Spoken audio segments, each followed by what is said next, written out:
अपना वक्त दिया। बानी पीटीआई और शाह महमूद कुरैशी को बरी कर दिया गया है और 10-10 साल की जो सजाएं सुनाई गई थी वो अब कलअदम हो गई हैं, क्या कहेंगे आप? देखें, एक तो बहुत खुशखबरी है पूरी कौम के लिए, इसमें कोई शक नहीं है कि सारे लोग इंतजार कर रहे थे कि हाई कोर्ट किस वक्त ऑर्डर देगा। ये एक्सपेक्टेड था, लेकिन ताखीर हो रही थी और उसकी वजह से बहुत सारी अफवाहें उठ रही थी।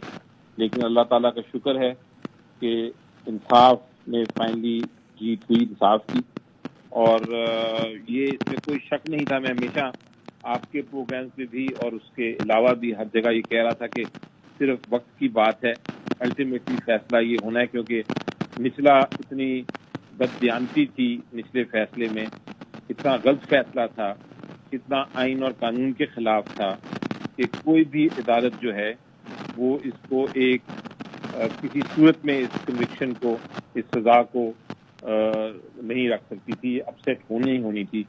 और अल्लाह ताला का शुक्र है कि हो गया। पूरी कौम खुश है, पीटीआई खुश है, और हम इंशाल्लाह इसको सेलिब्रेट करेंगे इस विक्ट्री को। अब इसके बाद चूंकि कोशाखाना केस में इमरान खान साहब की ऑलरेडी सस्पेंड हो चुकी हुई है सजा, ये केस खत्म हो गया, तब इद्दत का केस रह गया है जिसमें भी थोड़ी देरी हो रही है, लेकिन अल्टीमेटली उसमें भी फैसला यही होना है जो मैं आपको बता रहा हूँ। अच्छा, आपने कहा कि गलत फैसला था, कोई भी अदालत इसको ज्यादा देर तक बरकरार ना रखती इस सजा को, तो क्या आपको लगता है कि ये केस जल्दबाजी में बनाया गया, और क्या इसमें काफी तजादात थे इसलिए जल्द इसके खिलाफ फैसला आ गया सजा के?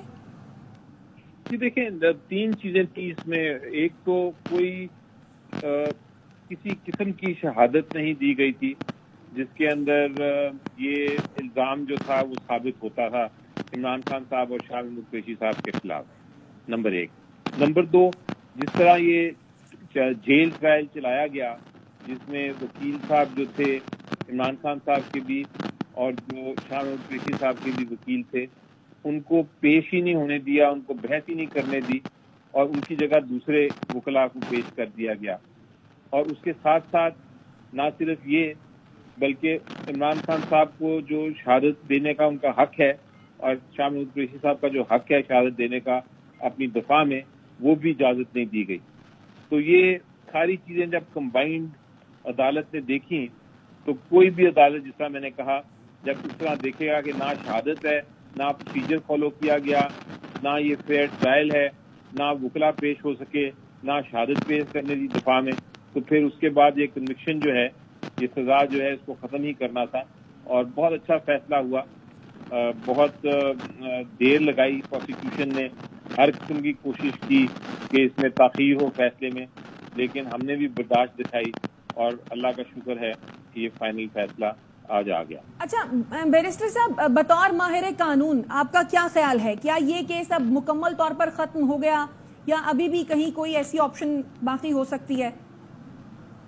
देखिए, प्रोसिक्यूशन के पास हक तो है कि वो इस सजा के खिलाफ अपील करे, लेकिन उस अपील में कोई जान नहीं है, उसमें कुछ बनना नहीं है, तो अपील करते रहेंगे अपनी अगर ख्वाहिश है उनकी। लेकिन मेरी नज़र में ये अब खत्म हो गया केस, ये अब बरी हो गया हमेशा हमेशा के लिए। अपील करेंगे जरूर, लेकिन अपील में कोई चांस नहीं है कि उसको अदालत आगे चलाएगी। अदालत यही फैसला जो है बरकरार रखेगी अगर अपील की भी जाती है। अव्वल तो मेरी एडवाइस है हुकूमत को कि आप इसको बस करें, और इस पे अपील करने की क्योंकि गुंजाइश ही नहीं कानून में, इसलिए अपील ना करें तो अच्छा है। ठीक है, बहुत शुक्रिया आपका। माहिर कानून बैरिस्टर अली जफर साहब AIY न्यूज़ से गुफ्तगू कर रहे थे। बानी पीटीआई और शाह महमूद कुरैशी की साइफर केस में सजा कलअदम। इस्लामाबाद हाई कोर्ट ने बानी पीटीआई और शाह महमूद कुरैशी को बरी